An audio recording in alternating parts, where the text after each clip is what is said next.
Despite Meghan Markle's claim about the way she was treated by the royals and her complaints of press intrusion, which actually isn't their fault and comes with the territory, which led her to leave the royal family with Prince Harry, Zara Tindall's husband Mike describes his experience joining the family as pretty easy.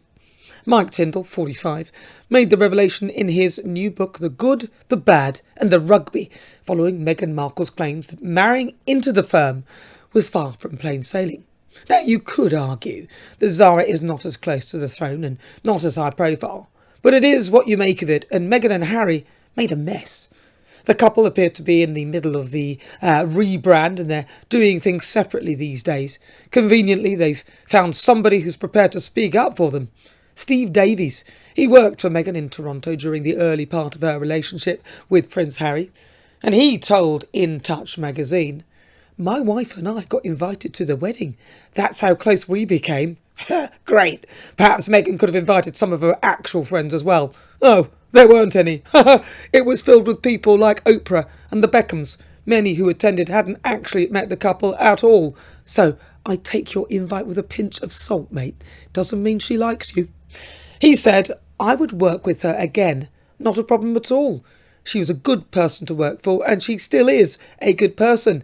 He added, "I saw her from working at the studio, to working with charities, to working with dog walkers and cleaners. There's one huge lesson I learnt from her. It's give respect and get respect." Great, Steve. Maybe you're working for her now. Did they pay you to say that? Odd that none of these people, other than you, are able to speak up for her. Odd that none of these other people you mention, apart from you, somebody that she met before it all kicked off, are prepared to come forward. And as for respect, where was hers for our late Queen and her very sick father? Actually, for her entire family. What about her respect for Catherine and the King, launching products around announcements of health issues like cancer? That's good of you, Steve, but I'm going to believe my eyes rather than your words, and actions speak louder. In other news, King Charles and Queen Camilla appear to be royally rejected by leading Australian politicians ahead of their tour of the country. The couple are planning a 9-day visit down under starting this week, but, according to reports, every single state premier has turned down their invitation so far to attend their royal reception in Canberra on the 21st of October. It's a shame, but after the denigration the family have received over the last few years in particular, the damage has been done. Yet ironically, the two people who have done a large part of it are still feeding off it for their survival. Well, joining me now is Lee Cohen. Lee, welcome. Now, despite all the things that people have said about Meghan Markle, turns out there's some bodyguard that she met at the beginning of her time when she first was courting with Prince Harry has now said that she's actually not that bad to work for at all. Well, Nana, my response to this is recollections may vary. And Steve Davies represents just one person's account. Also, he was with Markle early on before her enmity began, fueled by the realization that she could never be the star player of the monarchy. Now, I put more stock in the nearly 20 former staff on both sides of the Atlantic who voted on Meghan with their feet and fled. Scores of individuals left the service of the Sussexes, tellingly claiming bullying, intimidation, creating a toxic work environment, a climate of fear. And with one individual stating that they actually felt sick after interactions with Meghan, while others expressed feelings of terror. And Nana, I'm also more inclined to believe the concrete evidence from former press secretary Jason Knopf from his internal email, which alleges Meghan had bullied two PAs out of the household. This all emphasizes the seriousness of these claims and contradicts Davies' positive portrayal. But he cites the fact that he was invited to the wedding as a sign of their friendship. But then she had Oprah, who I don't think she'd actually met, the Beckhams and all these other stars that she didn't know. So I don't really think that that's any marker of how much she liked him, seeing as half of her family weren't there at all. Well, indeed, that is so. But, something else that's on my mind is that Markle has faced bullying accusations both in the US and the UK after Jason Knopf, the press secretary, sounded the alarm. And it caused Buckingham Palace to conduct an investigation into these claims, but the findings were kept private. So, Nana, I wonder if you agree one can only imagine the seriousness of the findings. Otherwise, why wouldn't they have been published? And I think one other point to keep in mind is that despite fleeing to the United States to solve the problems of Meghan's narrative that she experienced in mean, nasty, racist Britain, in the US, the same allegations, the same accusations have emerged, with reports from the Hollywood Reporter suggesting that Meghan intimidated staff. These claims echo the earlier UK allegations, and so nothing has changed. The Duchess has not changed, and she hasn't taken, any responsibility or made any acknowledgement, to these accusations, except to push back with them from people like Mr. Davies. But of course, the Hollywood Reporter had said that Meghan was difficult to work with and had mistreated staff. And the article described her as not just difficult, with claims that she acted like a dictator in high heels. And a lot of people, in some of their, in response, some insiders from the Archwell Foundation dismissed the allegations as total nonsense. It's not. There are people who are dismissing this as well from the American side of things too.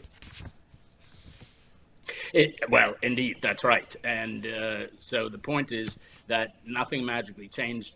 Britain wasn't nasty and mean because the very same things are happening here, and people are calling her out here in the media, like the Hollywood Reporter. And their response is to put people like Davies out there, saying how lovely she was and easy to work for. Somebody who worked for her so early in her tenure.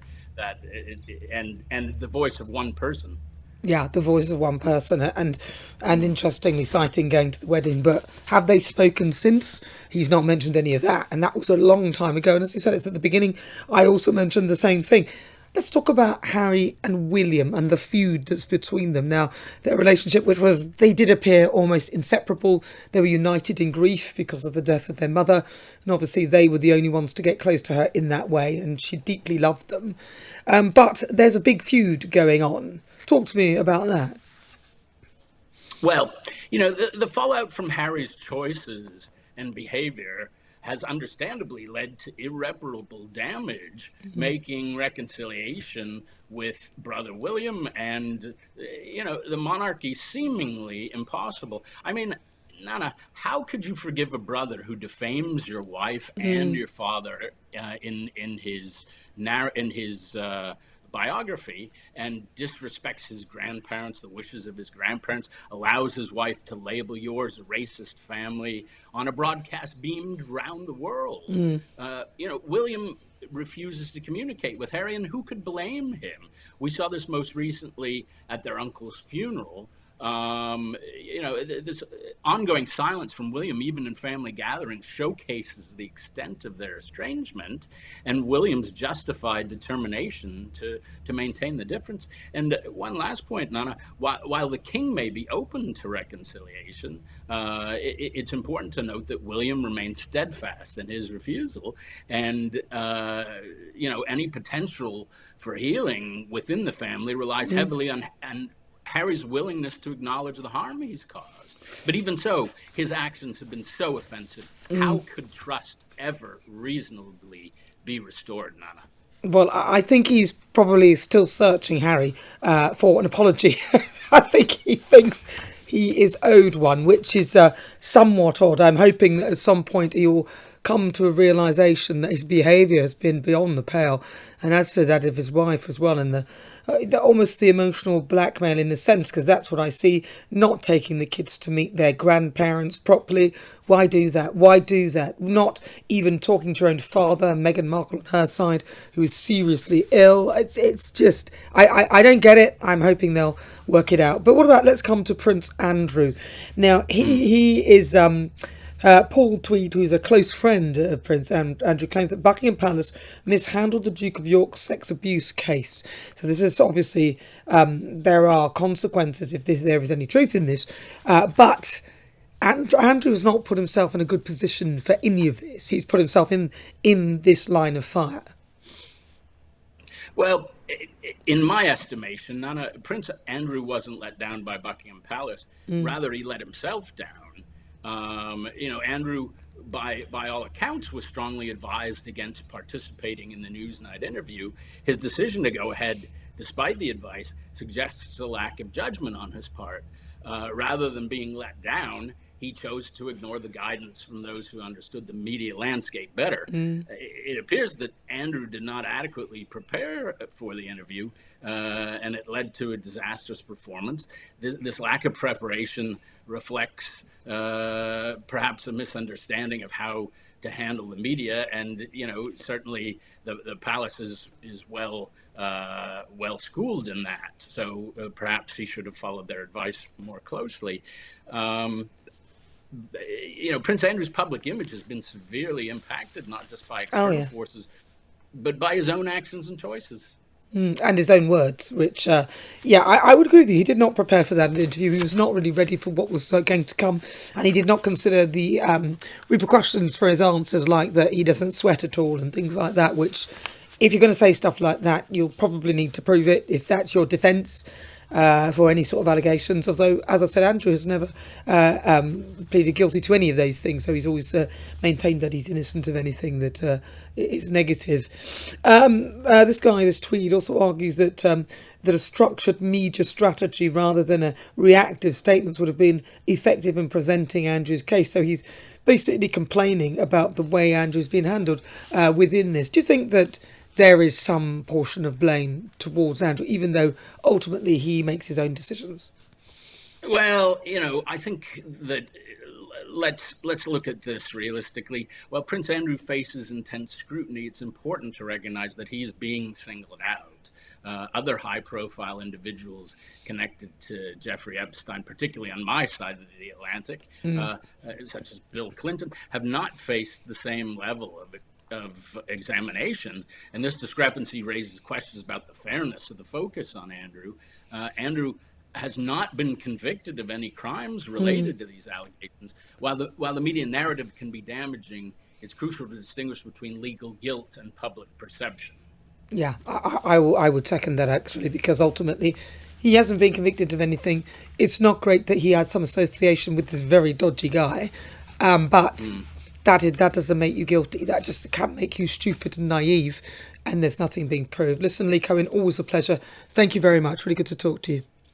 Thanks for having me. Joining me now is Richard Fitzwilliams. Richard, welcome to the programme. Now, I want to ask you, people are talking about Prince William. They're saying that he is likely to succeed King Charles as the head of the Commonwealth. That's if there's anything left of it, because everyone seems to be wanting to get out of it. But, Richard, is there much truth to this happening soon?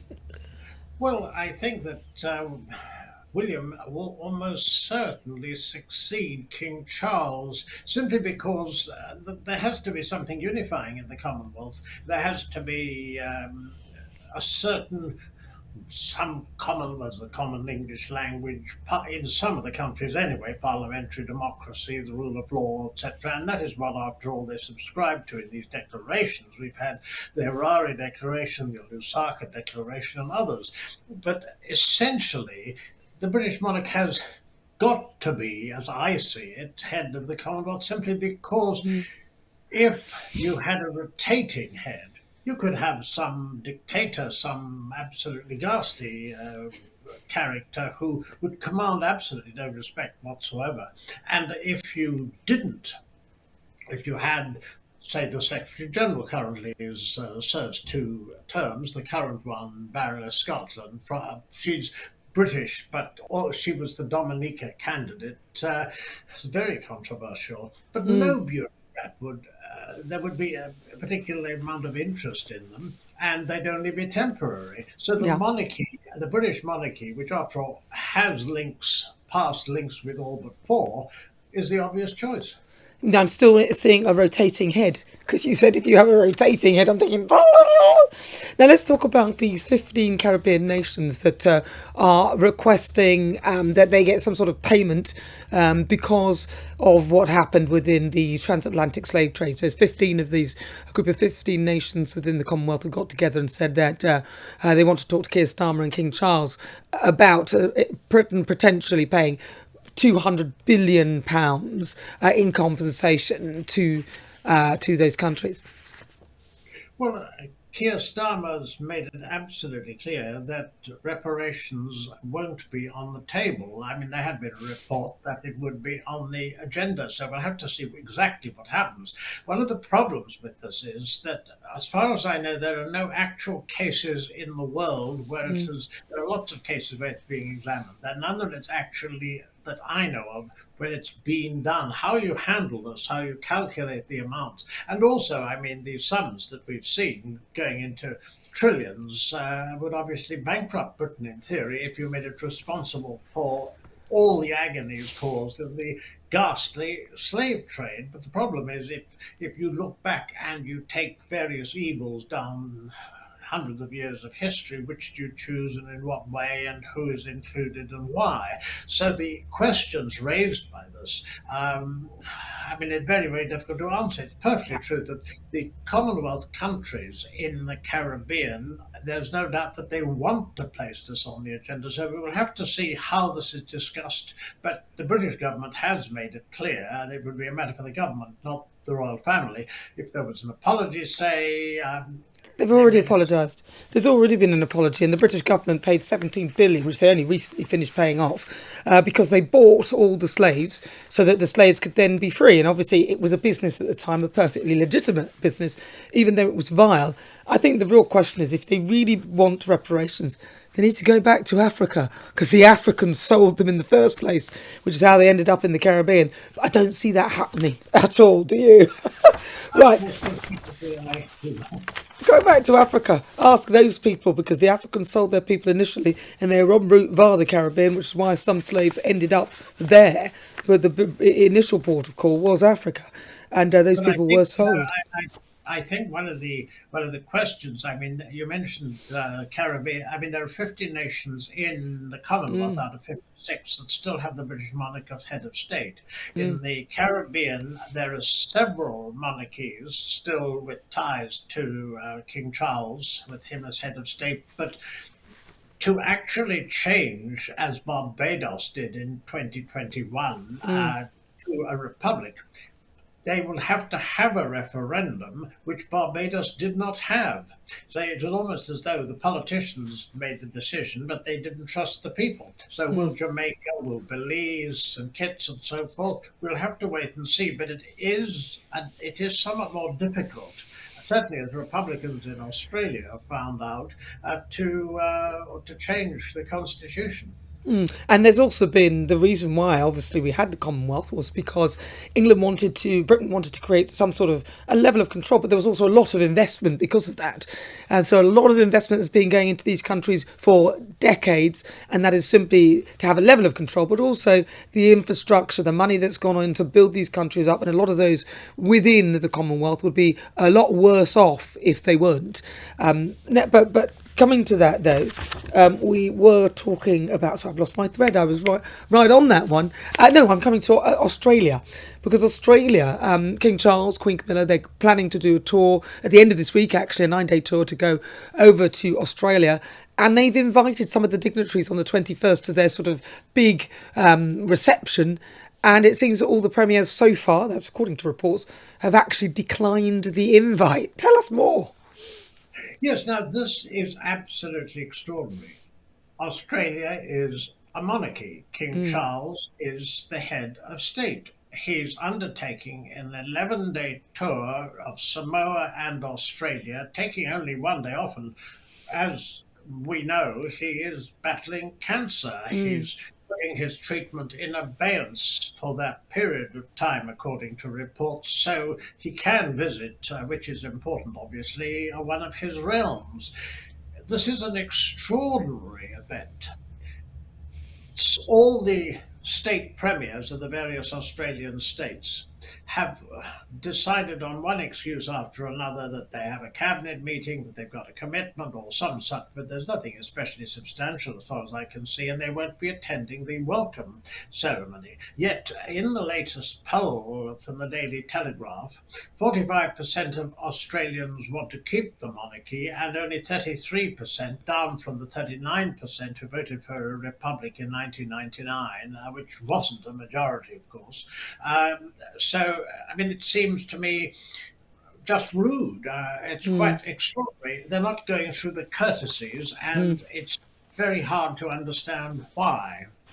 Yeah, does seem a bit. I think a lot of it, and I'm not blaming Harry and Meghan entirely, but I think the damage that has been done to the brand of the monarchy, some people are now detaching themselves from it because some people feel there must be a level of truth in this and the whole empire, the negativity that is seen around it. But ironically, there was a study amongst ethnic minorities in this country that showed that the majority of those within the survey, just over 3,000 people were surveyed, a lot of these ethnic minorities were saying that Britain should stop denigrating empire and be proud of its historical past, because out of those things came an industrial revolution and all the other things that have been created as a result, which is actually, I would say, on balance, saved lives rather than being a destructive influence. But I suppose, the damage has already been done. Finally, King Charles and his family, they've not published their official gift lists for the past 4 years, despite previously promising to release them annually. Why do we need to know about their gifts? Well, I think it is important because, after all, there should be transparency in this matter, and it's been for years they've done it annually, and the palace has said that because of the change of reign, the coronation, various events such as COVID, they've been somewhat delayed. Well, as we all know, there have been questions with reference to Sir Keir Starmer's government and freebies, and this has cost them dear in the polls. So obviously, as soon as the palace is able to do this, the better, because obviously it's something that should be done, and this is something that we should know about. And we know that there have been questions from time to time in the past that money's been unwisely taken, or there have been allegations about individuals having been involved in deals and so forth. But there have been investigations on this. So clearly, as soon as they can publish it, the better. Well, but part of their role is that soft power, and part of that is an exchange of gifts and so on and so forth. They're not like elected politicians who can be swayed with a decision here or there. They are dealing with, statesmanship of this country, and for that at that level, as long as we know what the lists are, I do agree we should know, but I'm not too fussed about that, although there was that story about King Charles, who was the prince at the time, and a bag of money somewhere, as I recall that many years ago.